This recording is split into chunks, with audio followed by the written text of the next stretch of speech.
Hi, I'm Brad, and I think VR is pretty dang cool. This video I am now showing you has been a long time coming. In fact, I think most of you that started watching my channel were watching me because we are all hopped up on Valve VR Copium. We are all looking for the next VR hardware, and some of you software, but I don't got that for you today. And I've been kind of focusing on that with a team of professional copists. Is that a word? For about a year and a half now, which is crazy. In fact, it's been about 1 year since we reported on the Valve Deckard codename, and we've been gathering information for so long, it's almost... But despite the fact that I've been doing this for so long, I never had a huge recap video that had literally all the information, all the strings, all the patents, everything that combined and connected to a device that seems like could exist until now. This video is Valve Deckard, what we think we know so far. Yeah. And just like all of my other videos, it's disclaimer time. It's been a year of data mining, speculating, and obsessing.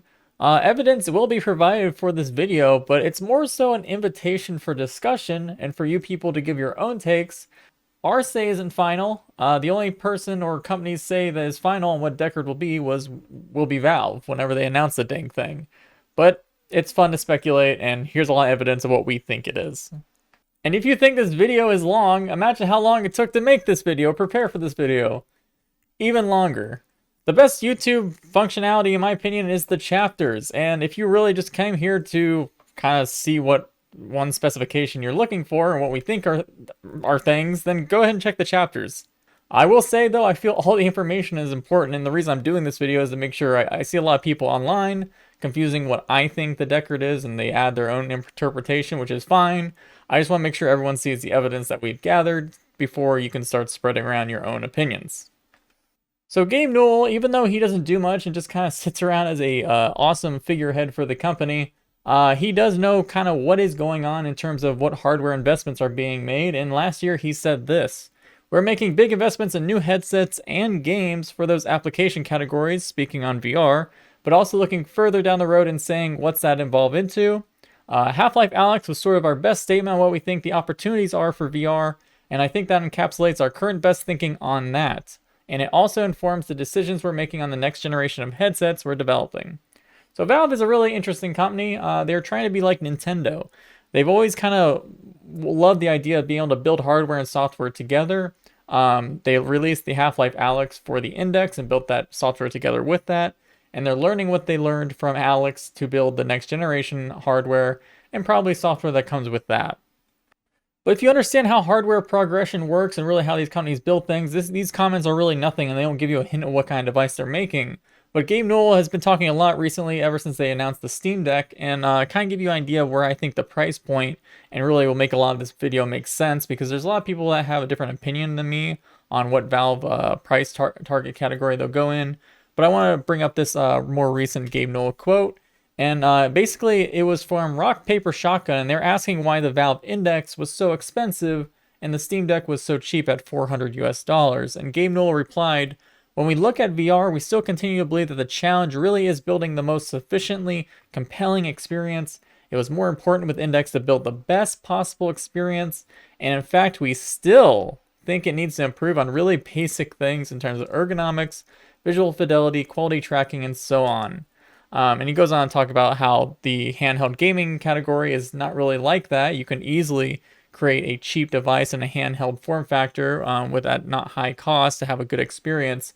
But he's been kind of expressing that, yeah, we still think the higher price point is a very valuable thing for VR hardware because we are still not sort of in this minimum viable product category yet. And I think people might be confused about this and think, well, why would Valve not want to compete directly with Meta with the Quest and Quest 2 that was one point was $300, $400, same as Steam Deck? And really, when you think about Valve's sort of strategy, and if you watch them closely, there's only one thing that Valve really only cares about in the long term, and that is the Steam platform. So this is the most recent Steam sort of survey, and all these people that are buying headsets are plugging it directly into Steam to play Steam VR games. They've pretty much worked hard to make sure Steam VR supports as many headsets, mainstream headsets especially, to be able to work with the entire Steam store. And you can see Oculus Quest 2 is majority, the highest amount of people that are plugging it into Steam VR. And people are like, in my opinion is, why would Valve want to compete with the Quest 2 when they don't have to pay any money to subsidize hardware? Meta can do all that, and Valve can just sort of support the software to allow people to plug in this cheap hardware while they also provide Valve themselves the higher end, more, I mean, they can still subsidize or make it at cost, but at the same time have a higher quality experience, which is kind of what they've been doing for the Valve Index, even though I don't recommend the Valve Index these days because it's just so expensive and getting old. But it's worked for them this far. People are buying Quest 2s to literally plug into Steam VR and buying only free games. And John Carmack in the most recent Connect sort of talk even said that one of the reasons they raised the price was because people were not spending as much money on the store, and Meta was not able to make as much money back because of all these free experiences and probably plugging directly into Steam VR. So it was a win-win for Valve, in my opinion. So it's kind of funny because I started doing this just by looking into patents, but obviously I've come way farther than patents when it comes to Valve Deckard research and information. And it's like how I like to say, Steam VR speaks to us.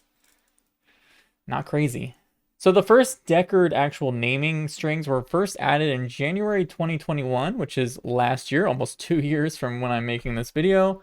And it was actually in the files for a very long time. It's just no one was crazy enough or cared enough to data mine Steam VR until around September 2021, which is about 13 months before this video was uploaded. And it wasn't until Ars Technica sources confirmed that the device Deckard is something being worked on inside of Valve, which gave all of me and my other data miners credibility and allowed us to, well, really gave us the confidence to keep pushing and do more research into what the Valve Deckard is. So a lot of this stuff will be patents at the beginning, but most of the other stuff will be data mining and some other weird stuff where we actually look at companies that we believe Valve is working with for the next generation hardware or components for next generation hardware. So this is some of the strings that we found relating to Deckard in that first January 2021 update. It was around SteamVR Beta 1.19, around there. And you'll see a lot of interesting ones here. The first thing I will kind of bring up later on is there were Linux ARM binaries, and they actually reference Deckard in those Linux ARM binaries. There's currently not a version of SteamVR that is possible to be run on ARM Linux systems at the moment. So it was very interesting that we found all that. There was also an input profile, which basically an input profile tells SteamVR that if they press a button on the headset or a volume rocker, that is what that command is doing. Just very basic task. But there was on the top right here, you can also see there was a Deckard Applications VR manifest. And this is actually a new type of VR manifest file that is still not, as of this video, and this has been there for 2 years, still is not a type of manifest that's being used in SteamVR. And it's likely that when the idea of this applications manifest file probably allows different applications between what's on the standalone headset to communicate and work together with basically SteamVR, which is on a different computing unit, which we'll get into as well in this video. And then, of course, they added some new things called Prism and the standalone system layer, which are only accessible in a hidden menu that you can activate with some slight tweaks to the config files. And it's the Valve internal menu that show those. So there's actually 3 different versions of Deckard that can be found in a string file in a Lighthouse driver. So this part of the Lighthouse driver actually is when you plug in a Lighthouse enabled headset, this strings will tell the SteamVR which drivers to load related to that headset or which config files to load. So when you see any headset in here, you know it has some sort of Valve connection or is using some sort of Valve driver software. And in January, that first big update, they added Deckard POC-A, which stands for Proof of Concept most likely. Later on in June, which was a few months after, they showed off Deckard POC-C in the file. And there was a lot of silence for a very long time, almost 9 months. And then this year in March, we got surprised with something that was not marked as a POC, which was known as Deckard Mini D. And we've made many immature jokes about that name ever since then, and there still has not been an update to that Mini D. Now, one thing I want to note is companies do file patents all the time, especially large companies like Meta and Apple. It's almost pointless to look at all the patents they pretty much file every week. It's sometimes like 100 per week, some of these companies. But Valve is not usually like that. They very rarely really file patents unless it's something they're very interested in or actually has a design. And I want you to think about that when we get into future slides, because usually when you see when Valve has filed for a patent, you can also kind of connect the timeline of when a string was added or when Valve might have been experimenting with SteamVR software related to a VR-related patent. But before we go on to those connections, I do want to bring up this one quote that I think is very important for what Valve was really wanting to do with their next generation hardware. This is from the final hours of Half-Life Alyx, which is in 2020, around the time that Half-Life Alyx came out. And one of the Valve employees basically hinted that the index was already 2 years old technology back in 2020. We're 2 years past that, so it's 4 years old technology. And they had a lot of ideas, both him and Gabe, on how they wanted to make the next generation of VR hardware more like software. And they were kind of making a little fun smirk while saying that. So whenever I think of that quote, everyone I talk to, and really a lot of nerds, we all feel like there is some sort of modularity. Like you can sort of update software, you can change software, but hardware is usually once you release it, it's pretty much just the way it is. So when I heard this quote, and other people heard this quote, we feel there's some sort of modularity aspect to it. And we kind of got this idea also from one of the first patents that is not related to the index that show off some really interesting head strap designs. So this is the adjustable head mounted display patent from Valve, filed back in 2020 in September. Very not too before the actual first time the Deckard showed up in firmware. But you can see there's multiple designs. The first one's interesting because it literally is a Valve index, but they seem to attach a very big compute unit, is what we believe it is, with some batteries and stuff in the back to sort of probably test out if they can upgrade an index to be completely standalone. But the other designs here are different than an index, you can tell from the front especially, but also the backs are just a lot more compact and a lot more worried about comfort values and all of that. So we were thinking that maybe Valve would release a front unit and then you can upgrade it with different functionality or different things with a back head strap that maybe would have Wi-Fi or batteries or compute units. And we'll talk more about that over time. But when you look at Design 4 here, they actually sort of look like they took Design 4 and took it to a more further level, at least with the dual dial system they have going on here, because more recently, it was published around June this summer, but it was filed in December 15th, not too long before Mini D would show up in the firmware. And you'll see that there's a lot more detailed designs in these patent images for a head-mounted display. And we'll talk a lot about this head-mounted display, but I just wanted to show off the sort of progression, or what seems to be progression of a device inside being worked on. Even though the images are a little bit simplified, especially the front, they're really not trying to show too much of the front, even though it's a lot thinner, clearly, than what is on the left here. But there's a few things about this patent that is more recent that show a lot of different designs that I believe is probably a closer to final version of the Deckard. And you notice these little loops on the side here. A lot of people are very worried that Valve is going to sacrifice and go full standalone. They won't let you to plug in wired or anything. I really don't believe that. In fact, I think Valve might kind of see VR as more of an enthusiast thing still. I feel like they might go the PSVR 2 route where they want to have the choice of higher fidelity. And these patent images clearly show these loops here and even show that like you would route cable even outside or inside through another loop in the back here, which seems to be some sort of battery compartment. So I do think there will be an option for wired for the highest fidelity experience, and it just makes sense from Valve, who I do believe cares about their enthusiast PCVR base more than anything, but just wants to make these things more accessible. And another way they can make it more accessible is when you think about that modularity concept that a lot of us believe it has. Another weird thing about this patent is they show what looks to be these speaker grills, which looks very similar to the speaker grills in a Quest 2. Very, very similar, in fact. But it's weird because some images show both the speaker grill with nothing on the side, but even though there's clearly like some sort of attachment point here. And then there's, in the patent later on, they also show that you can attach what looks to be the speakers, or at least very similar speakers, to the Valve Index. If Valve wanted to have a high-end headset that is both PCVR but also has some sort of miniature standalone capability, but has some really good visuals or optics or something, to make the cost down and more affordable for people, I think it would make a lot of sense if they had a very base design with a speaker grill, and then you can update components like audio to snap on, also create an ecosystem of products. Because even with the Valve Index, there was the Frunk, which was an idea from them. They wanted to have a USB port, see what people did with it. But the truth was, it was just an overrated USB hub, and people couldn't really do that much with it. So even though back in the Index, they were trying to push people to do this sort of upgradable modular thing, it never took off. So I hope with the next product, and sort of the hints from these pictures, that they are going for a modularity concept. And on the bottom right, you can even see that the current kind of headphones are a little different than what's shown here on these contact points, but it's actually very easy to remove and add Index speakers and interchange them without any wire actually connecting directly to them. They're just kind of contacts, which is a forward-thinking design.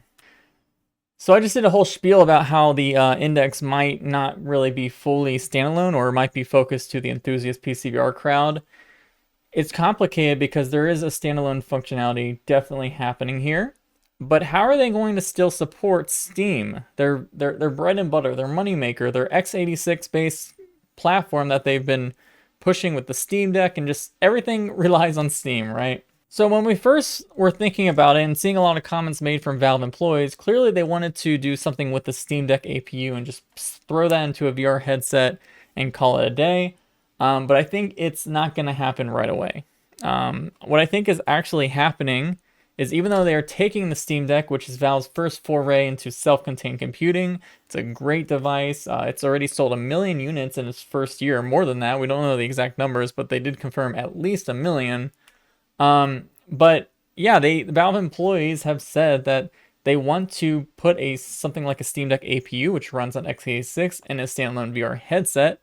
But they are not really there yet. Other comments have sort of said, Eurogamer did another interview with Gabe Newell, and he just said, yeah, these are things we're looking into, but we're not really there yet. It's a stepping stone.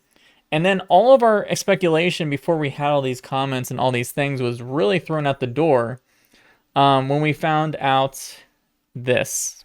So around September last year, there was a developer who had a dev kit for a Steam Deck asking for help to restore his firmware on his Steam Deck. And a Valve employee reached out in a little bit more than public forum than I think he realized, and actually seemed to have backed up his own firmware and sent it up to this forum to send to the dev to restore. He would end up deleting that entire firmware backup probably within 10 minutes of uploading it, once he realized that it was a more public forum. But it's the internet. People know how to download stuff right away. If they see a high-profile Valve employee do something, these things get leaked. And in that actual SteamOS firmware backup, there were a few files that were very strange. It was actual Python files that referenced Deckard and actually had startup and thermal collecting information for a program that was known as FoxNet Stats, which we believe was actually a dev kit reporting program that also you have to kind of connect to a server to. It's a complicated thing, but in it had so much information about a lot of their plans and what kind of current prototypes we're using. Mostly the SoC, the system on chip. And again, we were thinking for a while it would have some sort of x86 AMD APU, and that's all it would run off of. Well, that was completely ruined when we saw that the actual thermal zones and the actual CPU cores a lot of them are proprietary to what you would see in a Qualcomm SoC, like an XR2 type chip. And while it confused us, it also kind of enlightened us, because we were already seeing a lot of Linux ARM binaries that are one point there, but removed after I first reported on the Deckard codename, my heart.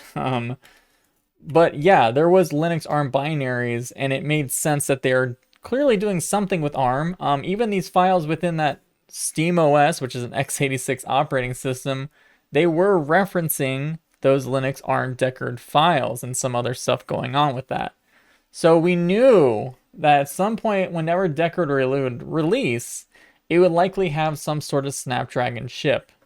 But what are they going to be doing with an ARM chip if they're trying to push x86 operating systems and continue their software on x86? I mean, there's so much evidence that they're clearly taking off of the UI design and all these other things going on. I mean, these are comparing some hidden system menus in Steam VR with the system menus that is in the actual Steam Deck OS, and you can see they're pretty much copy pasting it. There's a leak system menu that clearly references updating Linux and connecting to a headset to update the software, but not updating Steam VR. They made it specifically in yellow letters that whenever you click the software update, it will not update the actual Steam VR client, which is very important. They wanted to make sure people saw that whenever they sent this out in the wild. And what we think is actually going on and what makes this a standalone headset, we believe it's a standalone PCVR focused headset. There is clearly a lot of things related to connecting a PC to the headset. And they even say here that there would be a chip on the front and chip on the back. Or at least there could be at some point, even though I believe that what we're seeing here is a battery in the back in a lot of these images only. And this brings us to another patent that is talked about a lot in a lot of different other patents, and it's the concept of split rendering. Now, it's pretty similar to what Virtual Desktop kind of already does today by Guy Godin. And it's the idea that you would send a sort of compressed or different information on a lower image, and the headset with a SoC on board will be able to take that information, all that pose data, and render some of the things like the controllers and everything directly on the headset. Basically how a Quest 2 with Virtual Desktop or AirLink works today. It seems like Valve is really focused on building a sort of headset with an ARM chip inside, but is mainly focused heavily on that AirLink or Virtual Desktop functionality. And this would benefit everyone that is into PCVR. Either they have an extreme rig, they want to do it with wireless or wired. Maybe someday if you want to have a Steam Deck to plug in directly to the headset to do some sort of standalone only development, because again, I do think the long-term goal is to have everything on board, even if it's not the highest fidelity experience. And of course, again, as I said, they will eventually probably put a chip in the back with an SoC on the front, similar to that one big bulky Valve Index headset we saw earlier in the first patents. And they might honestly be waiting for a new XR2 Gen 2. I made a whole video about this called Project Halliday. And keep an eye on that 4K by 4K here. That's a very interesting number, but we'll talk about that more later. And another APU, if they ever wanted to kind of experiment with a full-on standalone PCVR, there is a actual successor to the Van Gogh chip inside the Steam Deck that's called Little Phoenix currently. Moore's Law is Dead on YouTube has done a huge leak video on that. And it'll have RDNA 3 GPU cores on there. It's going to have Zen 4 CPU cores and neural processing unit. Basically a much bigger jump than what we have in the Steam Deck. And it could, when paired with an SoC from Qualcomm, they might be able to do some cool stuff. What's not known already is actually the Steam store and really the infrastructure they've built for that could also enable games to be able to set up a multiple branch system where if they ever did want to do a standalone only, nothing related with high fidelity experience for people that want to do standalone only, they could literally upload like smaller texture size bundles to run off of. And that's actually what they recommend to do for people to do for Steam Deck. If they ever wanted to do a Steam Deck build, they would just upload those lower graphic files and then mark that branch as a Steam Deck branch. The infrastructure is already there, which goes both ways to work for Steam Deck, work for their VR focuses. Everything kind of fits in that sort of way. Now, I know I was speaking a lot on wireless, and even though I didn't really go into information on how this would still be wireless, I'm just going to bring up the most famous quote probably that Gabe Newell ever said among the VR community, and it's wireless is a solved problem. And he said that in 2017 before they would end up launching a wired HMD that would not have any support for wireless directly from Valve. Well, even though the Index is pretty much 4-year-old technology at this point, it still is clearly a very well appreciated piece of technology because there was a company known as NoFio that was just releasing a base station and sort of tetherless option to upgrade a Valve Index to have Wi-Fi 6E capability, and they blew through their goal in the first day and ended up getting triple their intended goal right away. So yeah, people still want a Valve headset that is wireless, even if they're willing to pay almost $300 to $400 just for a simple upgrade. And that's kind of one of the benefits, again, of having an SoC on board, even if it's an ARM SoC that cannot run or may not be focused on running games on the actual headset itself. But by having an SoC, you can do stuff like onboard reprojection. You can have onboard camera sensing data to deal with maybe eye tracking cameras or other things. But more importantly, you can also just throw in an antenna and Wi-Fi SoC to work together with another computer. This was actually one of the first hints we got in that original big data mine. There was a random folder added to the actual SteamVR tools, and it was known as VRLink. And inside it, there was only one file, and it was basically a driver or DLL file relating to a 2017 Realtek device driver. And if you don't know Realtek, they make basically Wi-Fi antennas and drivers related to it. And it's funny, it's from 2017, which is the same year that the Gabe Newell said that wireless was a solved problem. I don't know if that was intentional, but it's still funny to point that out. And at the time, this was a Wi-Fi 6 focused antenna. And after we pointed it out, they would end up wiping this file as well. I don't think they would use an old Wi-Fi 6 antenna. I think they would use something newer, especially if they use a newer SoC, because when you start pumping up those resolution values, you're going to want to get up to Wi-Fi 6E or Wi-Fi 7 at some point. There's also a ton of error messages related to having or at least waiting for a wireless HMD to connect. These are not used currently, but they've been added slowly over time the past year. And they also talk about a new sort of software system or layer in SteamVR that's also not currently being used, and it's known as Prism. Again, Prism was also added at the same time as the VRLink and the standalone system layer. You cannot activate it without breaking SteamVR. The first person to actually notice Prism, Rectus, a pretty cool person in the VR community, and he actually went on to the SteamVR GitHub and asked what this Prism, what it was in the API all the way back in February of 2021. And a Valve employee would end up commenting that it's some tech that's internal to SteamVR that we're bringing up as part of a refactor. Nothing to see here. And yeah, really funny that actually Rectus found the first hint to some new stuff going on. And of course, the most famous, obvious solution that they are adding support for some sort of wireless HMD is there's a whole new system menu that you can activate with some tweaks to the files. And it's an internet system menu that allows you to create a Wi-Fi hotspot. Very similar kind of to what Meta released, a sort of dongle, but this is built directly into SteamVR. And it actually communicates with a driver that we don't currently have in SteamVR. And that driver was originally named driver_CV_HMD. We were kind of discussing whether the CV stands for consumer version or computer vision HMD. I'm probably going to go with computer vision for some future arguments we're going to have later in this video. But yeah, a bunch of strings related to internet and communicating with the device and pairing it. And we also got the first actual in SteamVR reference to the FoxNet, which was the same actual reference to the software found in SteamOS that related to that Qualcomm SoC and all the cores related to that. So we went full circle with that.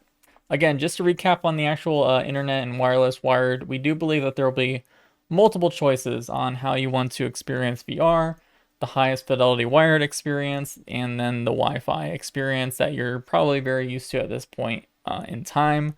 And we believe that the Qualcomm SoC is mostly focused on connecting and doing split rendering, split reprojection stuff between another PC or tablet or Steam Deck or compute unit later on.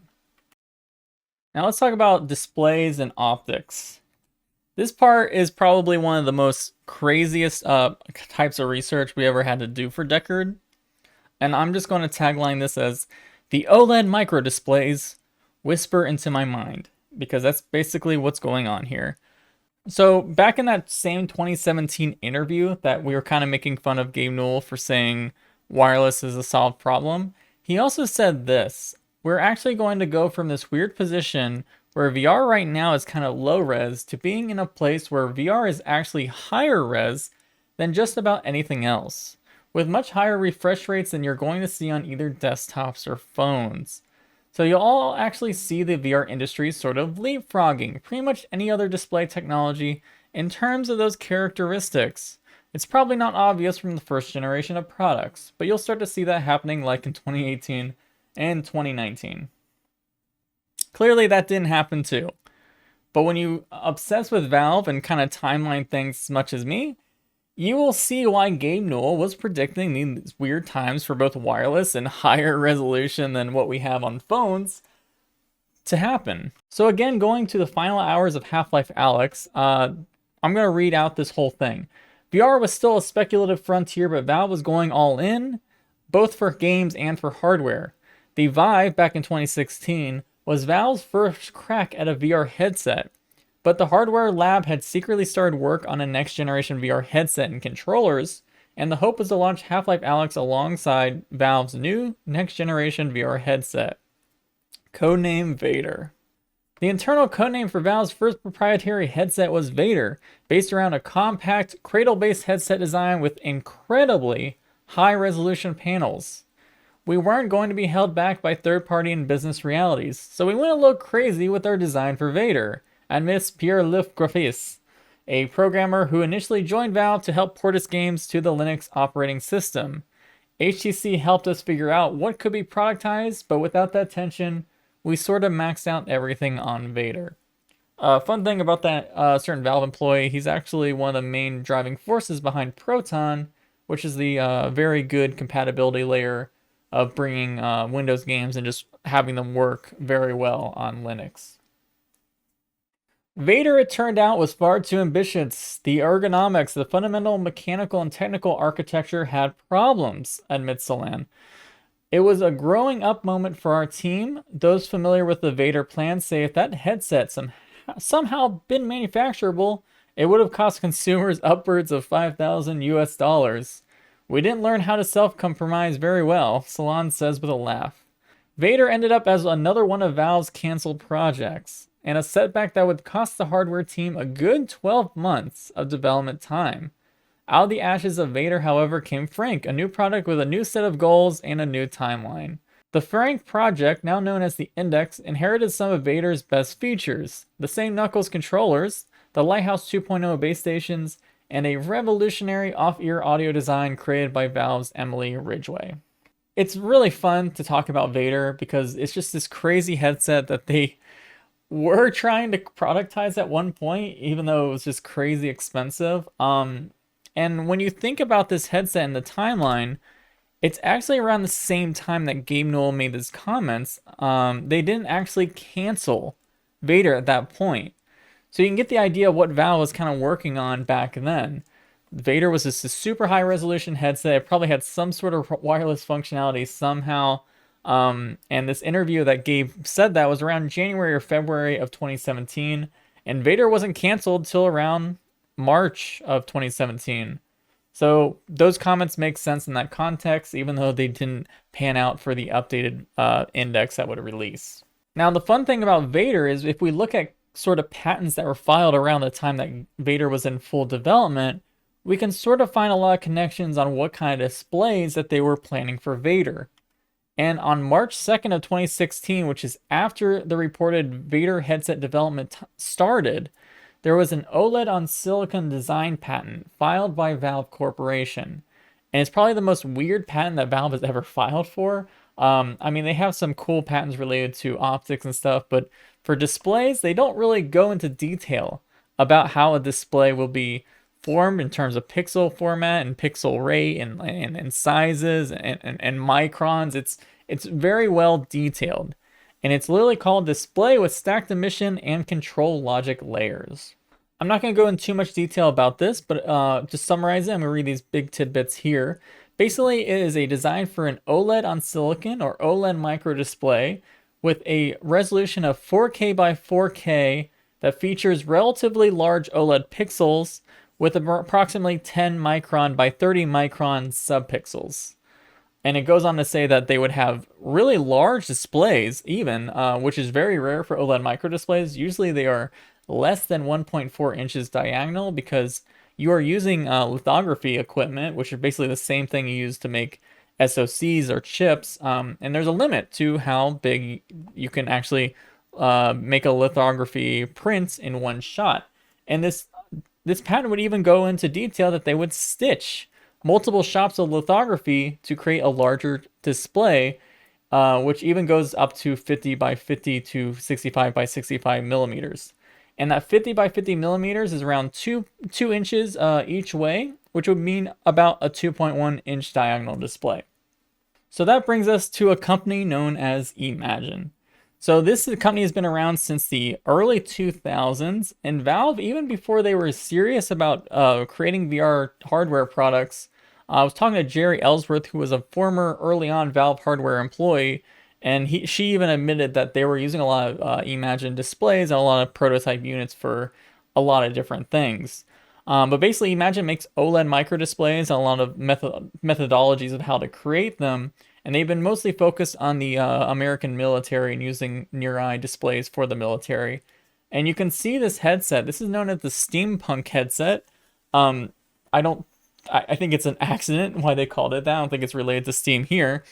But this is a photo by Upload VR, and this was a 2K by 2K per eye Micro-OLED display, but it had only an 80-degree field of view. But people said back then even it was the most crisp visual experience. This headset used Pancake lenses, and eMagin gave it to a bunch of different companies to try around, consumer companies, in the hopes that, yeah, we can work together to mass produce an actual consumer headset with these displays. And it definitely caught the eye of Valve. I'm very certain of this. One of the many things that the patent from Valve even said was they would have a RGB Stripe pixel fill, which is the same as what the OLED micro displays that eMagin have started making for the 2K and up. And they would also be able to direct emission layers, which is basically a type of OLED that does not require color filters. And that's exactly what eMagin's been focusing on heavily for almost 10 years or more.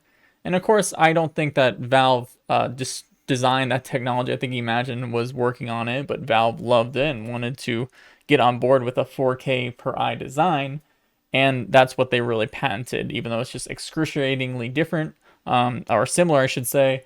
And even those subpixel sizes are exactly what eMagin has been working on. Another interesting thing about the 4K display that eMagin would end up going to design, for what I believe was Valve who paid for the design, is it supports 10-bit HDR. And recently there has been some flags added for 10-bit HDR displays to be supported by VR headsets, even though there hasn't been anything on the market yet or even used for Steam VR at the moment that would enable this flag. So yeah, this patent pretty much describes everything that I was just kind of flipping through there fast. And then I want to end up going to SID this year and talking to the CEO and getting a lot of information. There's a whole interview on my channel if you're very interested in that. But not just me, I was also there with David Heaney of Upload VR. And it was really fun because I was kind of talking to him about this company and my beliefs. I believe that Valve was using this company to build a display.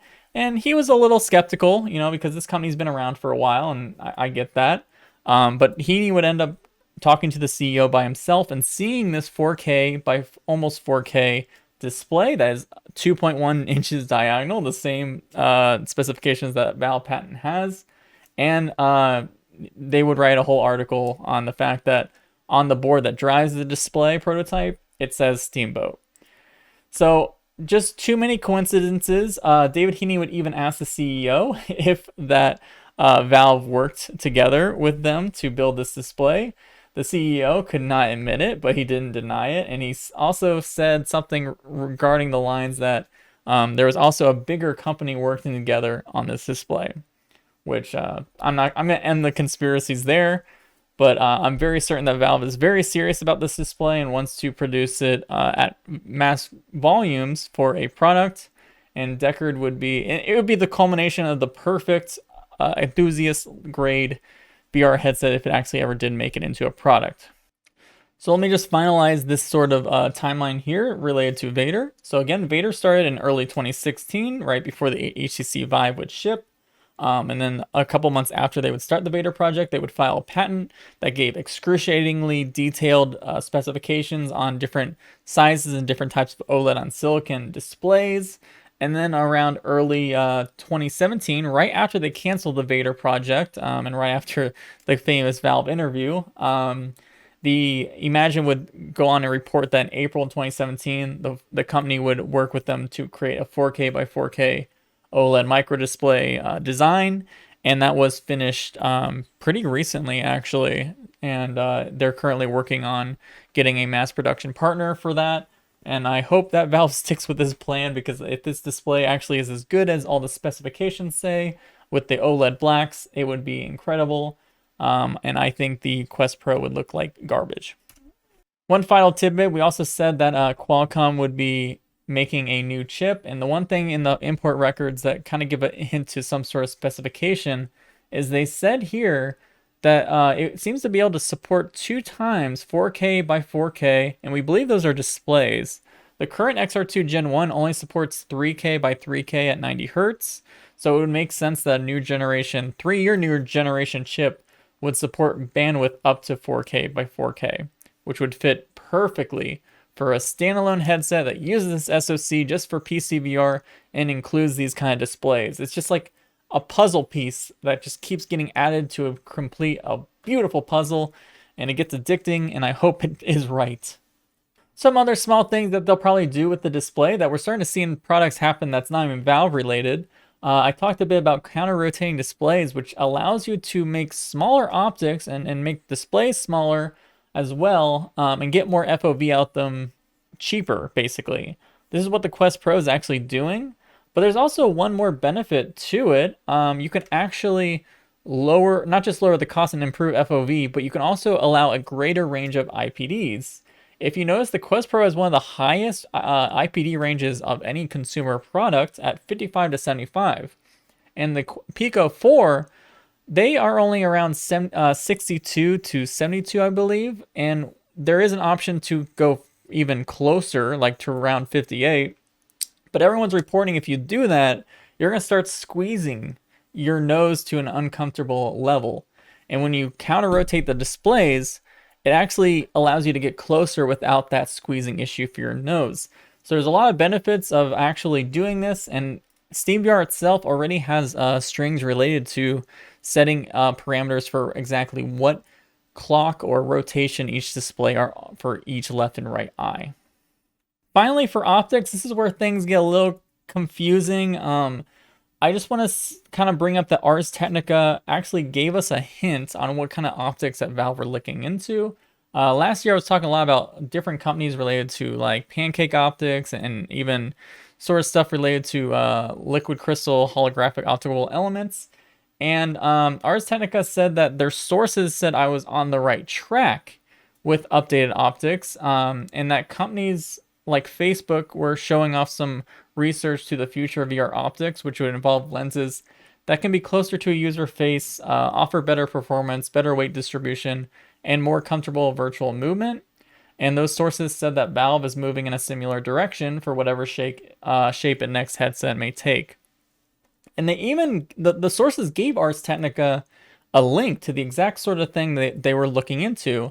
And you might recognize the research they were looking into, because it was basically the research that would lead up to the Holocake 2 lenses and prototype that Meta would show off earlier this year. Made a big deal. A lot of people were very interested in the thin form factor.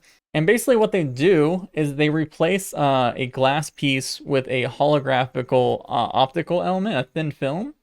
I'm not sure if they're really going for this sort of Holocake design Valve. They might just go with a standard Pancake, but the sources didn't have full information, or they just wanted to say, yeah, they're going for Pancake. But if they ever did go for a holographic based Pancake lens, it wouldn't surprise me too much, because they made a huge investment into this company known as eMagin Optics back in 2018. This company would unfortunately be acquired by Meta around last year, actually. But this company was very focused on creating those liquid crystal thin film holographical optical elements, which would pretty much fit in a Holocake stack perfectly. So I don't know, there was a lot of patents filed, and there was even a lawsuit from Valve toward eMagin Optics because they were probably trying to get that technology out there for their next generation headset. There's a whole deal that we don't know about it. But yeah, I think the best way to kind of lower expectations is it will have Pancake of some sort. We know it's going to have Pancake. Everything's becoming Pancake. I'm not sure if it's going to have Holocake. I'm not sure exactly how thin, what kind of optical stuff they're going on with their stack, but they're going something Pancake. Now this is the last big section, and it's probably one of the most important because, you know, you can have optics, you have displays, you can have processing, but VR got popularized in the consumer market because they got the tracking down perfectly. We have realized that 6 degrees of freedom tracking is the one thing that people love about VR. If we didn't have it, we wouldn't have Beat Saber, we wouldn't have, I mean that's even alone is a good idea, but VR chat, we wouldn't have all these very addicting and very move your body, a very healthy way to play video games. It's what sells VR. And the one question we never knew is, will Deckard ditch Lighthouse? Basically, Lighthouse or not, that is the question. And I'm just going to tell you right off the bat, I don't know. There's a lot of different things going on here that I'm going to show off that really show that they might go either way with it. So sources have previously told Ars Technica that Valve had at least 2 different VR headset design concepts in the works, and in the concept stage, they actually diverged. During this pre-production phase, one prototype concept more closely resembled the Valve Index in terms of requiring some kind of connection to a PC and the existing SteamVR Lighthouse base stations, while the other revolved around a built-in processor with aspirations to ditch the Lighthouses and adopt Quest-like camera-based inside-out tracking. The sources also suggested that Valve previously had trouble getting any form of inside-out tracking to match the performance of the Oculus Quest, and the company brought on at least one outside firm to work on a competitive option, and such a system's efficiency could have very well changed in the time since Ars had heard these reports. And that brings us to a company I need to talk about a lot. They are kind of working in the background, but if you look into YouTube podcasts and stuff, the CEO of this startup pretty much talks a lot about their partnership with Valve. But this company is called Arcturus Industries, and they've actually developed the Room View 3D camera correction software for the Valve Index.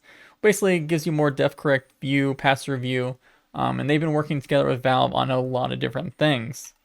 So not only is Arcturus Industries looking to improve the actual perception and depth of Room View 3D for Index, they've been working with Valve to also do camera-based tracking by placing computer vision models and points and edges across any room. And it says right off the bat in the system menu that, yeah, you're going to need camera calibration to use the XRService. So there's clearly some sort of cameras going on in whatever Valve's next headset is going. And there's a lot of other systems going on, such as this XRService would be able to allow you to do a placement mode, which is very similar to mixed reality, or at least placing screens in your mixed reality view. We'll talk about a little bit more about that in a minute. There's also sort of flags and strings to allow what's called Room View Direct, which also seem to be allowing developers probably to access the Room View and Depth system to create apps, which is very similar to how most mixed reality app development happens right now, but they want to do it for SteamVR. Something important is if you're going to have some sort of standalone headset with sort of camera tracking, you need to do something related to setting up your room. SteamVR has had the same room set up for many times, and it requires you to actually take off your headset and do everything with your PC and monitor. It's very old and terrible, but there's actually a whole there's actually an experimental system that allows you to set up your room inside of VR. Now the issue is this system kind of wants you to be able to see your actual real life environment to set it up, but you can't with the Index. There's no function. It doesn't activate your cameras or do anything to allow you to do it. So we know that they're going to let you see your pass-through view to set up this new room setup, which allows you to touch the floor and expand your arms to give your space and how big your space is. It's something that is currently being worked on, and they call it instant room setup inside the actual perimeters. Another feature they've been working on secretly is a brand new theater mode, which if you're going to do stuff like placement anchors and cool stuff with mixed reality, or even the most basic of concepts with pass-through, you want to have a actual theater room that you can snap onto any wall or surface if you want to watch things or play flat games. There are actual now app strings that if an application is flat or even non-flat, you can have it to be set in Steam or at some point in Steam to automatically start this theater mode. And there's a lot of hidden theater mode options to allow reflections and the brightness of how dark you want your VR space to be. A lot of things. They haven't really updated it more recently, but this year there's a lot of updates to this theater mode. Another thing that Arcturus Industry has been working off a lot and was even showing off some of their demos was actual controller tracking using cameras. And it's really cool because it's basically using a blob-based IR system. It works very well already. They were even showing some demos, I believe, where they were using the index cameras to do some of this tracking, which the index cameras are definitely not set up to do that. But they've been working hard on just headset tracking, controller tracking, all these different computer vision systems that Valve would need if they ever wanted to do cool stuff related to mixed reality or make accessible high-end PC VR. Because even if they don't have Lighthouse in the main kit, again, that kind of adds to the modularity concept. If you want to do full body tracking or anything, you can upgrade later on, right? Because I still think there is a purpose and a use for Lighthouse space stations and the great hardware with it. Most VR chat users will stand by that, I'm sure, already. But yeah, I don't think they want to give up Lighthouse completely. More proof of that is there was a string of files known as Deckard DevTools, and this whole Deckard DevTools mailbox was all related to a new feature, a new hidden menu that basically is all about pairing Lighthouse and Lighthouse dongles all directly in the actual menu, and you can activate it, and it's actually functional, even though they renamed the Deckard DevTools to pair controllers model. So there's clearly something going on with Lighthouse. We just don't know how far it goes. I don't know if they are abandoning it for cameras only, or if there's going to be still some sort of Lighthouse left over in the controllers or something. I gave you the evidence. I'll let you guys speculate on where those things are going. And that is pretty much it. I think this is the big recap of everything we expect from Deckard. If you are confused, I'm sorry. I wanted to make this as short as possible, but also give as much information as possible. And the one thing you have to remind yourselves is Valve time is at play. We don't know. We don't have any information of when they're going to release this headset. I don't have sources because no one in the supply chain will pay attention to a small volume company like Valve. They only care about big volume companies like Meta, Apple. That's pretty much it. And yeah, it's difficult compared to the other leaks I gather. But I hope you enjoyed all the connections here. This is, again, the most passionate project I've ever done on YouTube. I really do care about this project and like searching into Deckard. I know people always ask me when the next Deckard leak is going to happen, and I am on the same train as you, but whenever it does happen, I am the most happy, the most excited to dig into the data mining and give you the newest, most up-to-date information. I want to thank all the Patreon supporters, bradsmells.com/Patreon. But the ones you see here, they are mega supporters that give me $25 a month, and it's just super kind. It really allows me to do videos like this, which probably took a whole week almost of pre-production. So Stephen Brady, Plutonium's Game, Thine 3000, Anil Jason, Green Zero Photon, Academic Inside, Samson Eagleman, Arthur Brainville, Max Chance, Cognitive 3D, Popeye, James Younger DDS, Jonathan Taidaki, Saraja IR, and Mitochondria. So much thank you for allowing me to do this, and all my other patrons that also give me money. I like money. Anyway, that is it. The next video will probably be related to Quest Pro because I will be getting it and doing some cool stuff with it. But I'm also working on gathering information on HTC's next headset. I've already gathered a lot, I'm going to be honest, but I need a little more time. So, bye!